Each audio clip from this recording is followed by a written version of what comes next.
بسم اللہ الرحمن الرحیم۔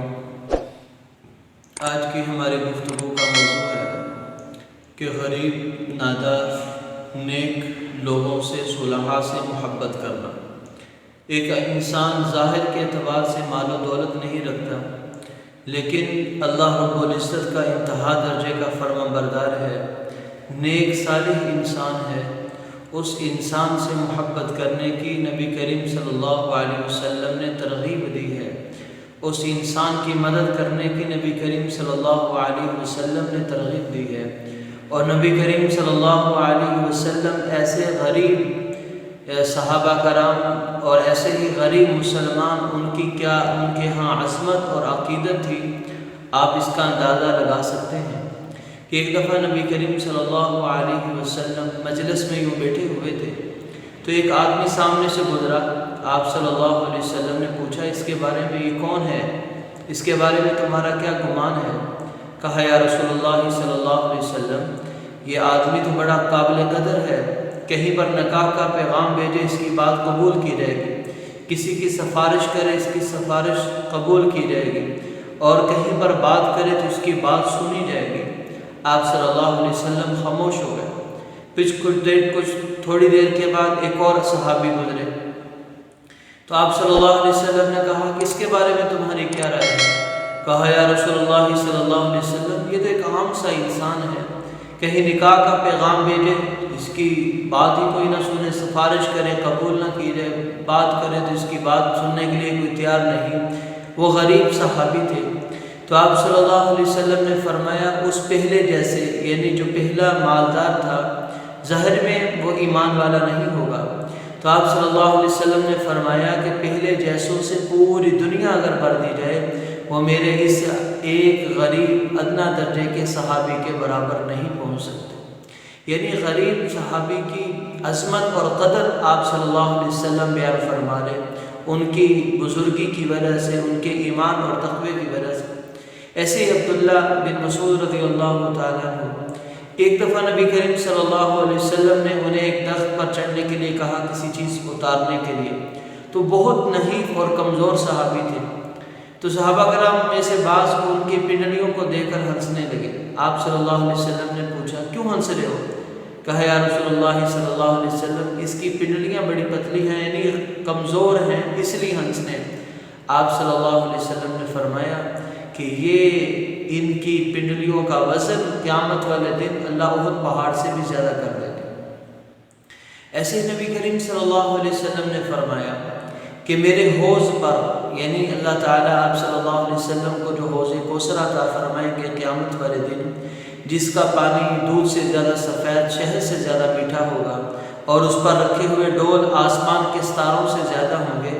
فرمایا، سب سے پہلے وہ فقراء آئیں گے، وہ مسلمان، غریب مسلمان آئیں گے جن کے پراگندہ بال، یعنی ظاہری حالت دنیا میں اچھی نہیں ہوگی، اور نکاح نہ کر سکے ہوں گے اپنی غربت کی وجہ سے، اور ان کے لیے دروازے نہیں کھولے گئے ہوں گے۔ تو ایسے مسلمان سب سے پہلے آ کر میرے حوض پر پانی پئیں گے۔ اور فرمایا کہ بعض دفعہ ایسے غریب مسلمان جو اللہ کے فرما بردار مسلمان ہیں، وہ جب اللہ پر قسم اٹھا لیتے ہیں، اللہ ان کی قسم کو پورا کر دیتے ہیں۔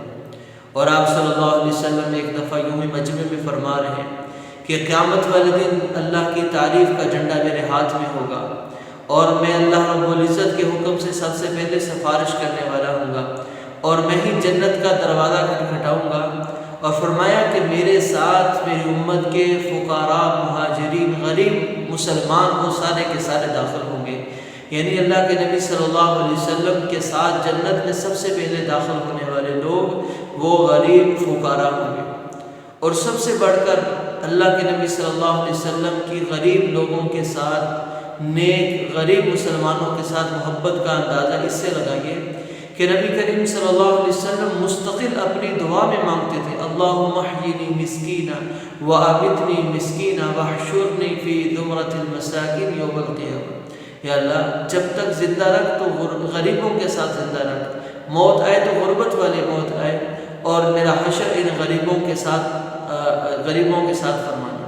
عائشہ رضی اللہ تعالی عنہا نے فرمایا، یا رسول اللہ صلی اللہ علیہ وسلم، ایسا کیا ہے جو آپ ان کا ساتھ مانگتے ہیں؟ فرمایا ایمانداروں سے 40 سال پہلے جنت میں جائیں گے، اور ان لوگوں سے محبت رکھو، انہیں اپنے دروازے سے دھتکارو مت، چاہے کھجور کا آدھا ٹکڑا ہی کیوں نہ ہو۔ اور فرمایا کہ ان کو اپنے قریب کرو، ان سے محبت کرو، اللہ تعالیٰ قیامت والے دن ان کی وجہ سے تمہارے ساتھ محبت کرے گا، تمہیں اپنا قرب نصیب فرمائے گا۔ یہی وجہ تھی کہ صحابہ کرام رضوان اللہ علیہم اجمعین غریب مسلمانوں کی بڑی مدد کیا کرتے تھے، اپنا سب کچھ ان کے لیے قربان کر دیتے۔ اور بہت ہی مشہور قصہ اور واقعہ ہے حضرت علی رضی اللہ تعالی عنہ کا، کہ غربت تھی، بہت زیادہ تنگی تھی، تو رات کو کسی کے پاس کام کرنے کے لیے گئے، تو اس کام کرنے کا انہیں کچھ عوض ملا، کچھ جو کھانا پکانے کے لیے ملے، تو انہوں نے اس جو میں سے کچھ تھوڑا سا اس کا حلوہ سا حریرہ سا بنا لیا۔ ابھی کھانے ہی لگے تھے کہ ایک غریب نے سوال کر ڈالا، انہیں وہ عطا کر دیا۔ پھر دوسرے تہائی کا اٹھا کر کچھ پکایا، کھانے ہی لگے تھے، ایک یتیم نے سوال کر دیا، اسے عطا کر دیا۔ پھر کھانے ہی لگے تھے، پھر بنا کر تو ایک قیدی نے آ کر سوال کر لیا، اسے عطا فرما دیا، خود بھوکے رہ گئے۔ تو اللہ تعالیٰ نے قرآن پاک میں ان کی تعریف فرمائی، وَيُطْعِمُونَ الطَّعَامَ عَلَىٰ حُبِّهِ مِسْكِينًا وَيَتِيمًا وَأَسِيرًا۔ مسکین، یتیم و اسیرہ حضرت علی رضی اللہ تعالیٰ عنہ کی تعریف میں نازل ہوئی۔ تو آج اللہ تعالیٰ نے اگر کسی کو مال عطا کیا ہے، اللہ تعالیٰ نے اہل ثروت بنایا ہے، تو ایسے غریب لوگوں کو ڈھونڈیں، سفید پوش لوگوں کو ڈھونڈیں، خاص طور پر آج کے اس معاشرے میں، مہنگائی کے دور میں، جن کو اللہ نے مال دیا، اپنے مال کا سام بن کر نہ بیٹھیں، اپنے مال کو صرف بینک بڑھانے کے لیے، بینک بیلنس بڑھانے کے لیے نہ رکھیں، بلکہ غریبوں کے مددگار بن جائیے۔ خدا کی قسم، موت پر سب ختم ہو جائے گا، موت پر سب کچھ ہاتھ سے چھوٹ جائے گا، لیکن ان غریب لوگوں کی مدد کی ہوئی کل قیامت والے دن ضرورت کے وقت میں کام آئے۔